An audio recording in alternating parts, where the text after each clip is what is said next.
कबीर जी कहते हैं, पापी तो नरक में ही जाएगा चाहे लाख बहाने बनाए, लेकिन जिसने परमात्मा का नाम लिया, जिसने सही साधना की, वह नरक से बच गया।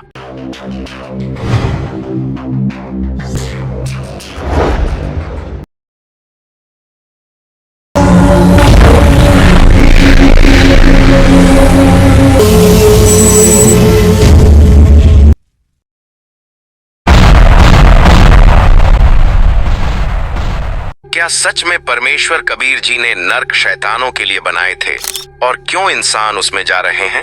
नमस्कार साथियों, आज हम सब मिलकर एक ऐसे सवाल पर विचार करेंगे जिसने हर धर्म, हर संस्कृति, हर इंसान को कभी न कभी सोचने पर मजबूर किया है। क्या सच में नरक है? अगर है तो परमेश्वर ने उसे क्यों बनाया? लोग कहते हैं कि परमेश्वर दयालु हैं, तो फिर किसी को दुख और यातना क्यों देंगे? कबीर साहेब ने एक अमूल्य वचन कहा है, सतगुरु मिला तो सब मिला, नरक भया दूर। यानी अगर सही गुरु मिल जाए तो नरक जैसी जगह का डर ही खत्म हो जाता है।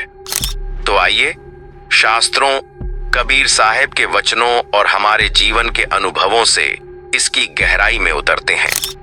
जब परमेश्वर कबीर साहेब ने इस पूरी सृष्टि की रचना की तो उन्होंने न्याय की व्यवस्था भी बनाई। जैसे किसी देश में अपराधियों के लिए जेल बनाई जाती है, उसी तरह पापी आत्माओं और शैतानी प्रवृत्ति वालों के लिए नरक की रचना किए थे। नरक मनुष्यों के लिए नहीं था। मनुष्य जीवन तो मोक्ष का साधन था, ईश्वर प्राप्ति का मार्ग था। नरक केवल दुष्ट आत्माओं और शैतानों को दंड देने का स्थान था। ऋग्वेद 10, मनुष्य अपने कर्मों के अनुसार अच्छे या बुरे लोक में जाता है। भगवद गीता 16:19 में श्री कृष्ण कहते हैं, आसुरी स्वभाव वाले लोग नरक में जाते हैं। यानी नरक की व्यवस्था है, परंतु वह केवल उन लोगों के लिए थी जिन्होंने दुष्टता और शैतानी को अपना लिया। कबीर जी ने संसार की स्थिति देखकर कहा था, सुखिया सब संसार है, खाए और सोए। दुखिया दास कबीर है, जागे और रोए। क्यों रोए? क्योंकि इंसान अपना असली मकसद भूल गया। जो जीवन परमेश्वर तक पहुंचने के लिए मिला था, वह पाप, लालच और मोह माया में उलझ गया। यहीं से मनुष्य ने अपने लिए नरक का रास्ता चुन रहा है। आपके मन में एक सवाल जरूर उठता होगा, अगर नरक शैतानों के लिए था तो फिर इंसान उसमें क्यों जा रहे हैं? यानी यमराज की चाल। काल ने इंसानों को पाप की ओर धकेला। उसने झूठे धर्मगुरु खड़े किए, जिन्होंने नकली पूजा पाठ और कर्मकांड सिखाए। लोग सही साधना छोड़कर पाप करने लगे। शराब, व्यभिचार, झूठ, हिंसा, मांसाहार, लालच, चोरी। सोचिए, अगर कोई डॉक्टर मरीज को गलत दवा दे दे तो मरीज की हालत बिगड़ जाती है, कभी कभी मौत भी हो जाती है। इसी तरह जब झूठे गुरु गलत साधना बताते हैं तो इंसान का जीवन बिगड़ जाता है और वह नरक में पहुंच जाता है।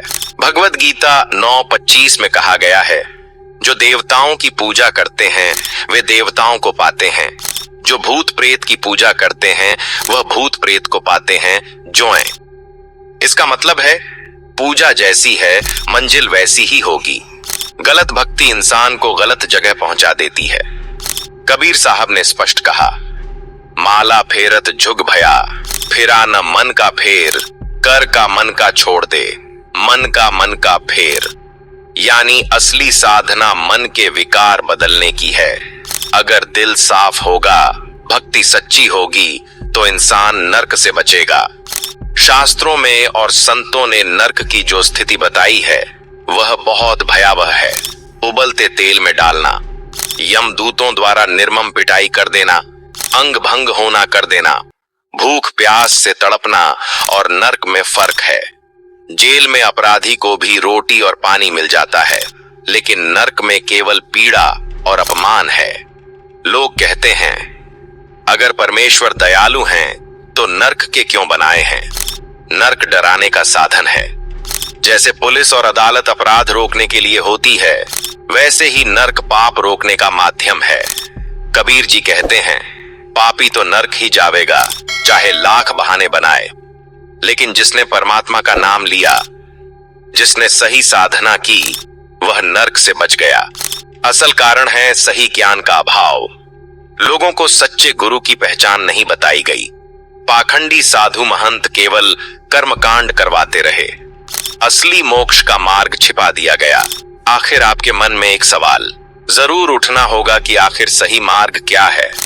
तो सुनो, सही मार्ग यह है सतगुरु से दीक्षा लेना, अहिंसा, दया, सत्य और ईमानदारी का पालन करना। कबीर जी के बद्ध। कबीर जी ने चुनौती दी थी। कबीरा खड़ा बाजार में लिए लुकाठी हाथ, जो घर फूके अपना चले हमारे साथ। यहाँ गियोवात घर फूकना मतलब है पाप, अहंकार, लालच और झूठ को छोड़ देना। जो ऐसा करेगा वही परमात्मा के साथ जाएगा। तो साथियों, स्पष्ट है नर्क शैतानों के लिए था, लेकिन इंसान अपनी मूर्खता और पाप से उसमें जा रहा है। आपके मन में एक सवाल जरूर उठता होगा, क्या हम नर्क से बच सकते हैं? हाँ, बिल्कुल, लेकिन उसके लिए हमें सही सतगुरु की शरण लेनी होगी। संत रामपाल जी महाराज, वे कबीर परमेश्वर जी के बताए हुए वास्तविक भक्ति मार्ग को दे रहे हैं। नाम दीक्षा कैसे लें? ऑनलाइन नाम दीक्षा पर नाम दीक्षा का फॉर्म भरें या फिर सतलोक आश्रम YouTube चैनल पर दी गई जानकारी से ऑनलाइन जुड़ें।